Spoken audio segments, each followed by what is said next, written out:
Okay, so I'm in Sublime Text and I'm looking at the file called media queries before.html.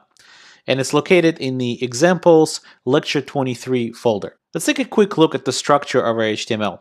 And it's a very simple one. Again, just a H1 just to tell us where we're holding.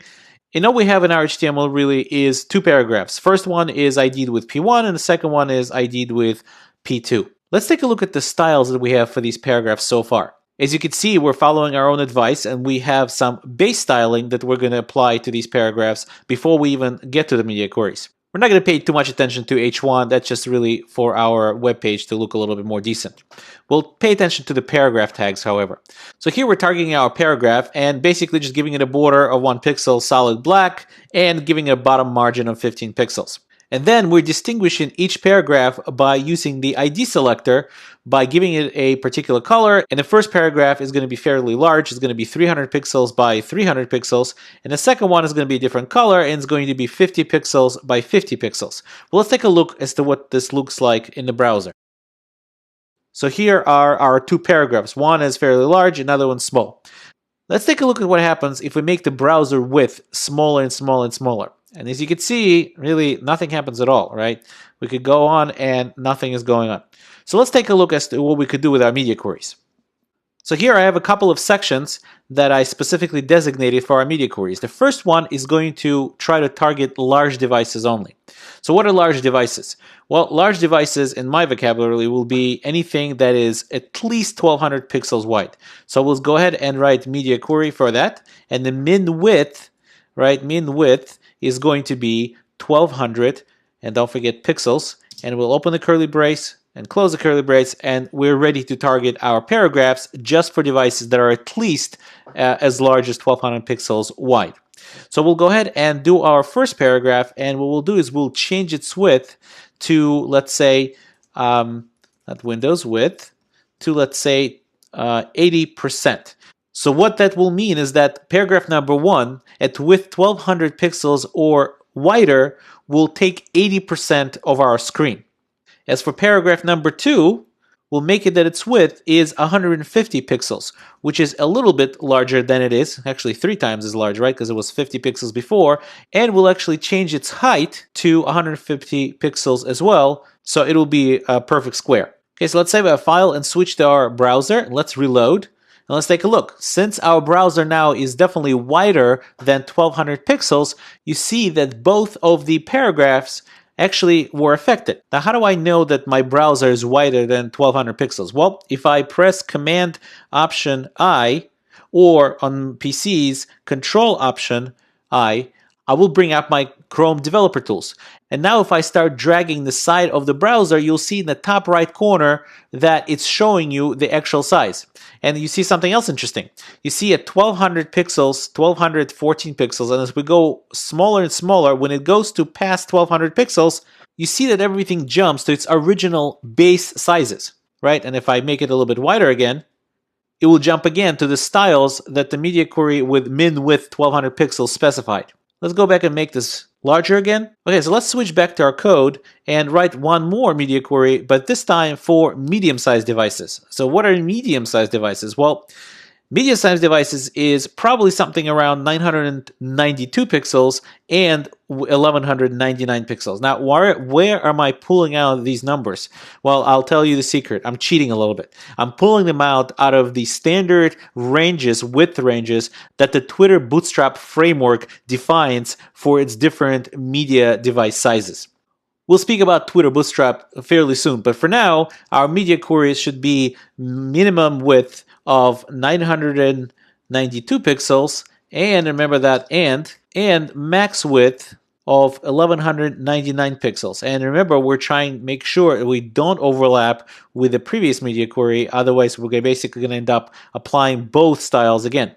So we're going to open up the curly brace and we'll target again paragraph 1, and we'll go ahead and make it smaller. We'll make its width still in percent, but at least we'll make it a little smaller. We'll make it 50%.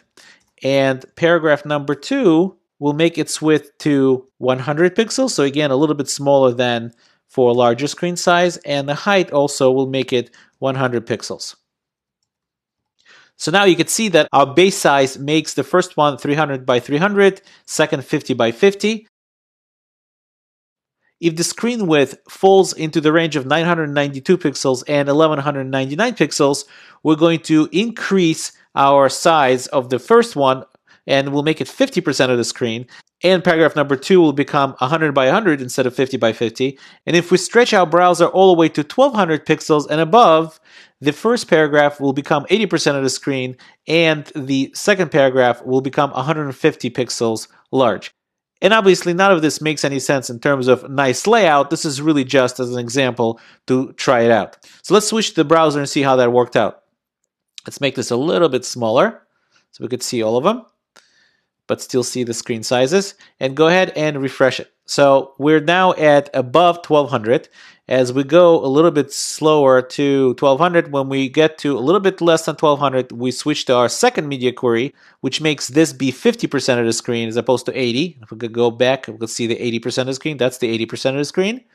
And go a little bit down. And if we're below 1200, this is 80%, 50% of the screen, and this is 100 by 100 pixels. And if we go even below 992 pixels, as we get closer and we switch from 992 to 991, you could see that we're back to our base styling because we have no media query that is defined for that particular screen size. Now, I'd like to show you one more thing that the Chrome Developer Tools has here. You'll see this cell phone looking icon. If we click that, we'll see a whole different view of our page that we're able to play with. And it tells us here that we might need to reload it. So we'll go ahead and reload that right now to get rid of that warning. But you see here, I could select any device I want and even select between portrait and landscape mode and see what my website looks like in that on that particular device. And I could also go ahead and change the device size right here just by dragging the border of this thing. And one more thing is, if you take a look, it actually shows us in our own CSS that we loaded into this page, what are the different ranges in terms of the media queries that exist. And you can see here, we have one that's from 992 pixels to 1199, and the other one from 1200 and on. And if we go ahead and start selecting some devices, let's see what does it look like on the Apple iPad. It looks just like that in the portrait mode, but if I switch, it will be in landscape mode. It's telling us again to refresh. Go ahead and do that.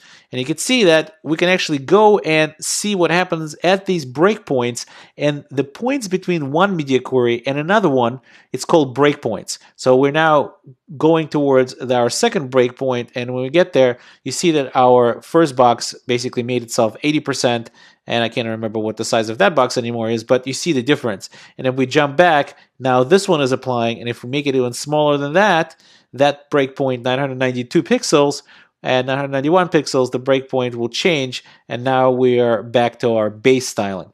So Chrome Developer Tools are incredibly useful when you're trying to design and test and basically see and debug a little bit your responsive designs.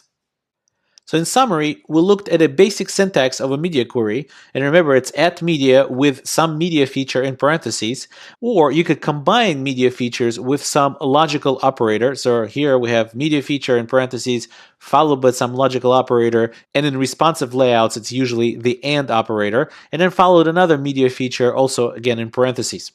Remember not to overlap breakpoints. We talked about how if we structure our media queries with different widths of different devices, that the breakpoints of these widths should not overlap even by 1 pixel.